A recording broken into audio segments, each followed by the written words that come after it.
Hi welcome back to SC academy. ఈరోజు మనం coordinate జామెట్రీని అయితే స్టార్ట్ చేద్దాము.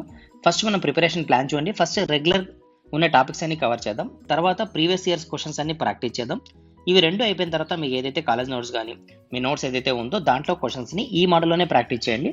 అప్పుడు మీకు కన్ఫ్యూజన్ లేకుండా క్లియర్గా మనం సాల్వ్ చేయగలుగుతాం కోఆర్డినేట్ జామెట్రీని. ఓకేనా? సరే, మొత్తం కోఆర్డినేట్ జామెట్రీలో ఎన్ని టాపిక్స్ ఉన్నాయంటే ఇంకా 5 టాపిక్స్ ఉన్నాయి. ఒకటి స్ట్రైట్ లైన్, ఒకటి సర్కిల్, ఒకటి పారాబోలా, ఒకటి ఎలిప్స్, ఒకటి హైపర్బోలా, ఒకటి.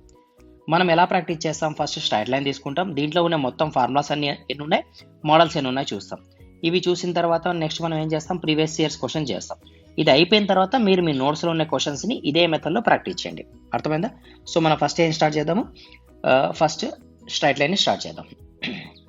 ఓకే, స్ట్రైట్ లైన్ అనే టాపిక్ తీసుకుంటే దీంట్లో టోటల్ మనకి ఎన్ని క్వశ్చన్స్ వస్తాయంటే కంప్లీట్గా 5 క్వశ్చన్స్ వస్తాయి. అవి టోటల్గా 6 క్వశ్చన్స్ వస్తాయి. ఫస్ట్ క్వశ్చన్ ఏమంటే కనుక, ఫస్ట్ క్వశ్చన్ పోయే ముందు అసలు స్ట్రైట్ లైన్ యొక్క ఈక్వేషన్ ఎలా ఉంటుందంటే y = mx + c ఈ విధంగా ఉంటుంది. ఫార్ములా బేస్ పైన రియల్గా ఎట్లా ఉంటుంది సార్ అంటే, for example 2x + 3y + z = 0 అన్నాం అనుకోండి, ఇదే ఈక్వేషన్. అర్థమైందా? సో జనరల్గా ఇలా రాస్తాము, రియాలిటీగా చూసేందుకు ఈక్వేషన్ ఈ విధంగా ఉంటుంది. ఓకేనా? క్లియర్ కదా?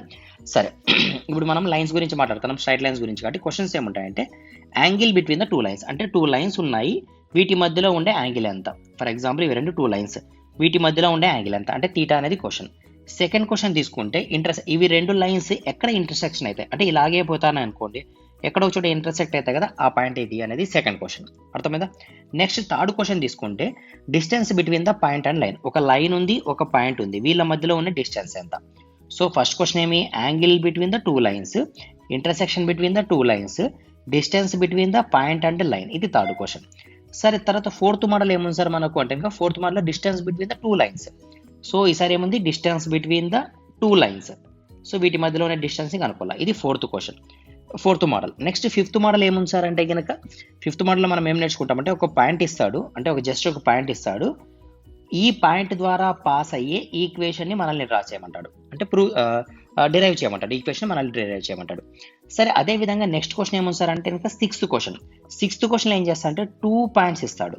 2 పాయింట్స్ ఇచ్చేసి ఒక ఈక్వేషన్ని సాల్వ్ చేయండి, ఈ 2 పాయింట్స్ ద్వారా పాస్ అయ్యే విధంగా ఉండేటట్లు అంటాడు. ఇది ఎన్నో question, sixth question.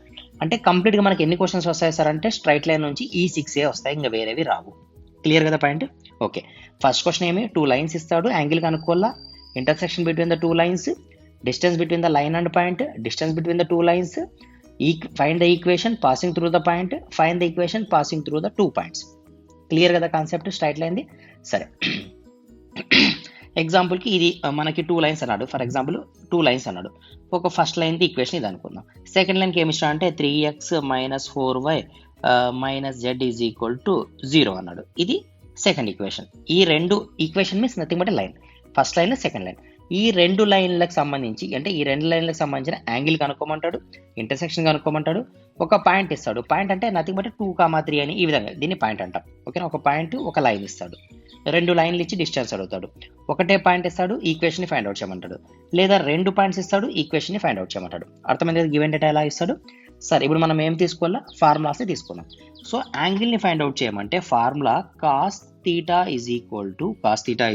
= a1 a2 plus b1 b2 det divided by square root of a1 square plus b1 square into square root of a2 square plus b2 square. దీంట్లో a1 ఎవరు, a2 ఎవరు అనేది నేను డీటెయిల్గా మరి ఎక్స్ప్లెయిన్ చేస్తాను మీకు questions తీసుకున్నప్పుడు. జస్ట్ ఫార్ములాస్ మాత్రమే రాసుకోండి, లేదంటే స్క్రీన్ షాట్ తీసుకోండి. సరే, సెకండ్ చూస్తే ఇంటర్సెక్షన్ సంబంధించిన ఫార్ములా ఏముంది అంటే కనుక x/b1c2 minus b2c1 is equal to y/c1a2 minus c2a1 is equal to 1 గాని రాయొచ్చు, z గాని రాయొచ్చు. 1 divided by a1b2 minus a2b1. ఓకేనా? దీనికి బాక్సెస్ చేద్దాం మీకు కన్ఫ్యూజన్ లేకోకుండా. ఫస్ట్ యాంగిల్ని ఫైండ్ అవుట్ చేసినాం, తర్వాత ఇంటర్సెక్షన్ని ఫైండ్ అవుట్ చేసినాం ఫార్ములాస్ని, తర్వాత next distance between the point and line. దీనికి సంబంధించిన ఫార్ములా ఏముంది, formula d = distance = ax1 by1 plus d det divided by square root of a square plus b square. That meaning ఏమీ లేదు. For example మీకు value మైనస్లో వచ్చింది అనుకోండి, దాన్ని ప్లస్లోనే చూపించాలి, అది డెట్ మీనింగ్. ఓకేనా? Distance between the point and line formula కూడా నేర్చుకున్నాం. నెక్స్ట్ ఏం నేర్చుకున్నాం మనం, distance between the 2 lines.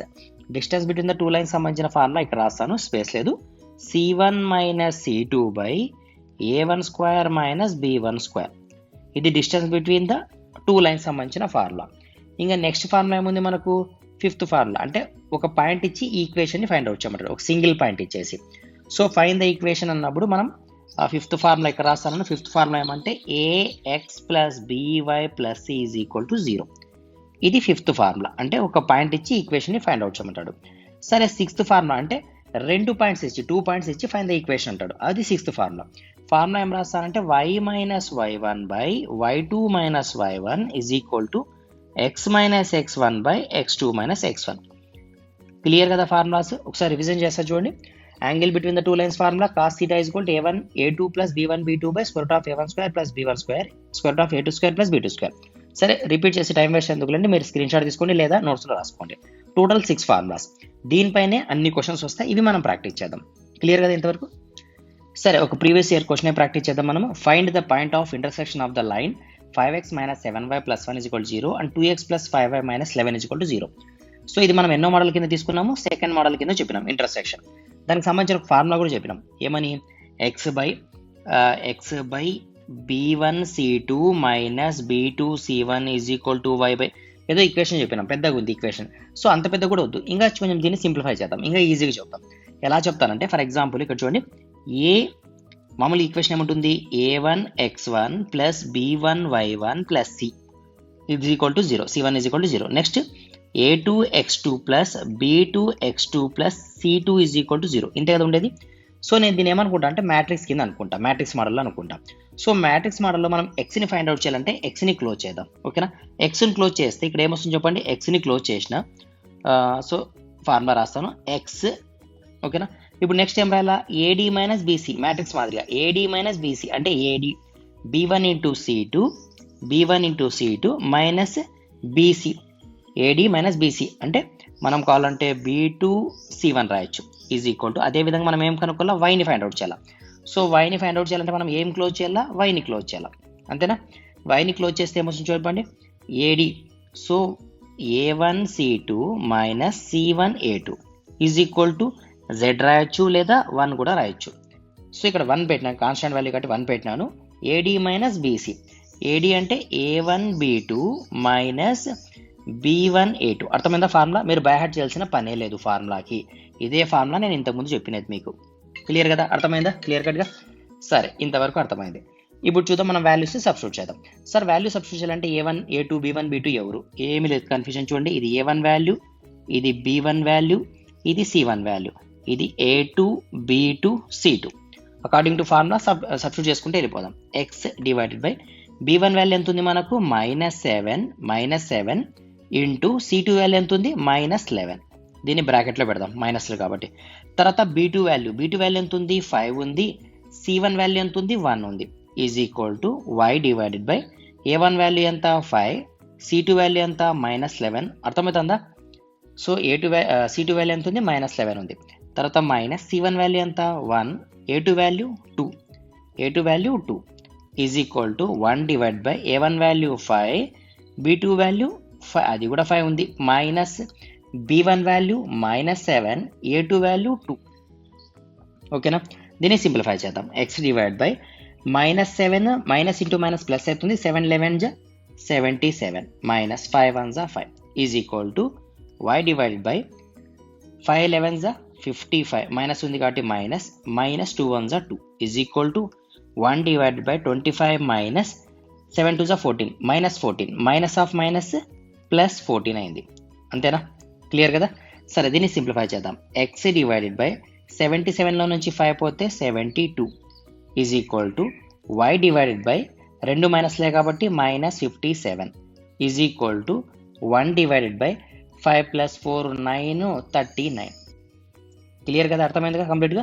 So మనకు ఆన్సర్ ఏముంది అంటే ఇంకా final answer x divided by 72, y divide by -57, 1 divided by 39. దీని మీనింగ్ ఏమంటే ఇవన్నీ పాయింట్స్ అన్నట్లు, అంటే x క్వాడ్రంట్లో 72 అని, y క్వాడ్రంట్లో -57 అని, మనకి z క్వాడ్రంట్ ఆర్ కాన్స్టాంట్ క్వాడ్రంట్లో 39 అని. ఇంత దీనికి సంబంధించిన ఆన్సర్. క్లియర్ కదా. జస్ట్ మనం ఏం చేసినాము, క్వశ్చన్ సెకండ్ మోడల్ క్వశ్చన్ తీసుకున్నాము, ప్రీవియస్ ఇయర్ వచ్చిన క్వశ్చన్, దానికి సంబంధించిన ఫార్ములా బై హార్ట్ చేయలేదు, మనం డిరైవ్ చేసుకున్నాం ఫార్ములాని. వాల్యూస్ని సబ్స్టిట్యూట్ చేసినాము, వచ్చిన దాన్ని మనం సింప్లిఫై చేసుకుంటే వచ్చింది ఫైనల్ ఆన్సర్. అర్థమైంది కదా? ఇంటర్సెక్షన్ గురించి క్లియర్ కదా? సరే నెక్స్ట్ క్వశ్చన్ చూద్దాం. సరే నెక్స్ట్ క్వశ్చన్ ఏమి అంటే find the equation of the straight line passing through the point -4, 3 and 3, -2. So రెండు ఈక్వేషన్ ఇచ్చినాడు. మన ఎన్నో మోడల్ కింద తీసుకున్నాం దీన్ని, మనం లాస్ట్ మోడల్ 6th మోడల్ కింద తీసుకున్నాం. సో 6th మోడల్కి సంబంధించిన ఫార్ములా ఏముంది? y - y1 అంటే రెండు పాయింట్స్ ఇచ్చి ఈక్వేషన్ని ఫైండ్ అవుట్ చేయమన్నప్పుడు divide by y2 - y1 is equal to, easy కదా ఈ formula, x - x1 by x2 - x1, simple formula. వాల్యూస్ని సబ్స్టిట్యూట్ చేద్దాం. సబ్స్టిట్యూట్ చేసే ముందు కన్ఫ్యూజన్ లేకుండా ఇక్కడ కావాలంటే రాసుకోండి. ఇది x1 value, y1 value, x2 value, y2 value. Clear కదా? సరే y - y1 వాల్యూ ఎంత ఉంది? 3. y2 వాల్యూ ఎంత ఉంది? -2. y1 వాల్యూ ఎంత? 3.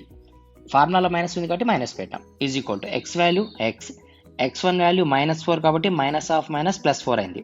ఎందుకు? -4 కాబట్టి -(-). x2 వాల్యూ ఎంత ఉంది? 3 ఉంది. తర్వాత x1 వాల్యూ ఎంత ఉంది? -4 ఉంది. -(-) +4. కన్ఫ్యూజన్ లేదు కదా? Okay done. నెక్స్ట్ సింప్లిఫై చేద్దాం. y - 3 by -5. ఎందుకు? -2 - 3 -5 అవుతుంది. x + 4 divide by 7. 3 + 4 7 కాబట్టి దీన్ని ఏం చేయాలి? మనం యాస్టీజ్ ఇట్లా పెట్టకూడదు, ఈక్వేషన్ ఫైండ్ అవుట్ చేయమన్నారు కాబట్టి క్రాస్ మల్టిప్లై చేయాలి. వన్స్ క్రాస్ మల్టిప్లై చేస్తే 7 × y - 3 is equal to -5 × x + 4. Next step ఏమొస్తుంది చూద్దాం. 7 × y 7y -7 3 = 21 is equal to 5 × x 5x minus ఉంది కాబట్టి -5x minus into plus minus 5 4 = 20. దీని ఈక్వేషన్ కింద రాసుకుందాం. సో -5x ఈ లెఫ్ట్ సైడ్ వస్తే ఏమవుతుంది? +5x 7yని యాస్టీజ్ రాసినాను -21 ఈ -21 లెఫ్ట్ సైడ్ వస్తే +20 అయింది. సారీ -20 లెఫ్ట్ సైడ్ వస్తే +20 అయింది is equal to 0. So 5x + 7y -21 + 20 ఏమవుతుంది? -1 is equal to 0. So equation వచ్చిందా మనకు? ఫైనల్ ఆన్సర్ ఎంత? 5x + 7y - 1 is equal to 0. ఇది ఈక్వేషన్. క్వశ్చన్ ఏమడినాడు చూడండి, రెండు పాయింట్స్ ఇచ్చినాడు, ఈ పాయింట్స్ ద్వారా పాస్ అయ్యే ఒక ఈక్వేషన్ రాయమన్నాడు. ఆ ఈక్వేషనే కదా ఇది 5x + 7y - 1 is equal to 0. అర్థమైంది కదా క్లియర్గా? సరే ఇంకొక ఎగ్జాంపుల్ తీసుకుందాము. ప్రీవియస్ ఇయర్ క్వశ్చన్ తీసుకుందాం. Next question, find the perpendicular distance between the point and equation. So ఒక పాయింట్ ఇచ్చినాడు, ఈక్వేషన్ ఇచ్చినాడు. అంటే మనకి ఎన్నో మోడల్ ఇది? మన ఫార్ములాస్లో మనం థర్డ్ మోడల్ కింద చెప్పుకున్నాం. సో థర్డ్ మోడల్ ఫార్ములా ఏం రాసినా మనం? డిస్టెన్స్కి ఒక పాయింట్ ఒక ఈక్వేషన్ ఇచ్చినప్పుడు det A x1 + b y1 + c divided by √a² + b². So ఇక్కడ చూద్దాం, a value, b value 17, c value -13. So ఇది x1 value, y1 value substitute చేద్దాం ఈక్వేషన్లో. సో a వాల్యూ ఎంత ఉంది? 9 ఉంది. x1 వాల్యూ ఎంత? 7. ఈ x1 ప్లేస్లో ఈ 7 సబ్స్టిట్యూట్ చేయాలి. ఓకేనా? నెక్స్ట్ ప్లస్ b వాల్యూ ఎంత ఉంది? 17. y ప్లేస్లో ఏం సబ్స్టిట్యూట్ చేయాలా? x1 y1 వదిలేండి, జస్ట్ xy రాసుకుందాం. y ప్లస్లో -2 కన్ఫ్యూజ్ కాకోకుండా -13. దీనికి డెట్. ఒకవేళ మనం దీన్ని సింప్లిఫై చేసినా మైనస్లో ఆన్సర్ వచ్చినా ప్లస్లో పెట్టాలని మీనింగ్ డెట్ ఇది. Okay, divided by √a. A value ఎంత ఉంది? 9. సో 9². నెక్స్ట్ b వాల్యూ ఎంత ఉంది? ప్లస్ b వాల్యూ 17² దీన్ని సింప్లిఫై చేద్దాం. ఓకే సింప్లిఫై చేద్దాం. 9 7 = 56. సో 9 7 = 56. తర్వాత 17 2 = 34. మైనస్ ఉంది కాబట్టి -34 -13 డివైడెడ్ బై, దీనికి డెట్ పెడదాం, డివైడెడ్ బై √9² ఎంత? 81 ప్లస్ 17² ఎంత? 289. మీరు కావాలంటే క్యాలిక్యులేటర్ కొట్టండి. తర్వాత 56 -34 -13 ఎంత వస్తుంది చూడండి. 6లో నుంచి 4 పోతే 2 9. సో పైన 9 మిగులుతుంది. డినామినేటర్లో 81 + 289 యాడ్ చేయండి. యాడ్ చేసి √9 ఎంత వచ్చింది ఆన్సర్? 19.2. సో దీన్ని సింప్లిఫై చేస్తే నాకైతే 0.49 వచ్చింది. మీరు కూడా క్యాలిక్యులేటర్ ఒకసారి చెక్ చేయండి. 0.49. సో మనకి 49. ఏమడినారు question? Find the perpendicular distance between the point and line. ఒక లైన్కి ఒక పాయింట్కి మధ్యలో ఉన్న డిస్టెన్స్ ఎంత అడిగినాడు. సో డిస్టెన్స్ ఎంత వచ్చింది మనకు? 0.49 అయితే వచ్చింది. ఇది మనకు దీనికి సంబంధించిన ఆన్సర్. ఓకేనా? ఈ విధంగా జస్ట్ మన ఫార్ములాని చూసుకొని ఫార్ములాస్ నేర్చుకుంటే 6 ఫార్ములాస్ ఎక్కువ లేవు మనకు. స్ట్రైట్ లైన్ నుంచి జస్ట్ 6 ఫార్ములాస్. ఈ 6 ఫార్ములాస్ నేర్చుకుంటే ఇచ్చిన వాల్యూస్ని సబ్స్టిట్యూట్ చేయడము, క్యాలిక్యులేట్ చేయడము, సింప్లిఫై చేసి పెట్టడం అంతే. పెద్ద కష్టమైన ప్రాబ్లం ఏం కాదు. చాలా మంది కోఆర్డినేట్ జామెట్రీ టఫ్ అనుకుంటారు, కానీ ఇది ఈజియెస్ట్ టాపిక్. మీరు చేయాల్సింది జస్ట్ నేను ఏదైతే ఫార్ములా చెప్పినానో జస్ట్ ఆ ఫార్ములాస్ మాత్రమే యాస్టీస్గా బై హార్ట్ చేయండి అంతే. ఓకేనా? ఎన్ని ఫార్ములాస్ ఉన్నాయి టోటల్గా స్ట్రైట్ లైన్లో? 6 ఫార్ములాస్ ఉన్నాయి. సరే, రిమైనింగ్ క్వశ్చన్స్ మనం నెక్స్ట్ వీడియోలో చూద్దాం. Thank you.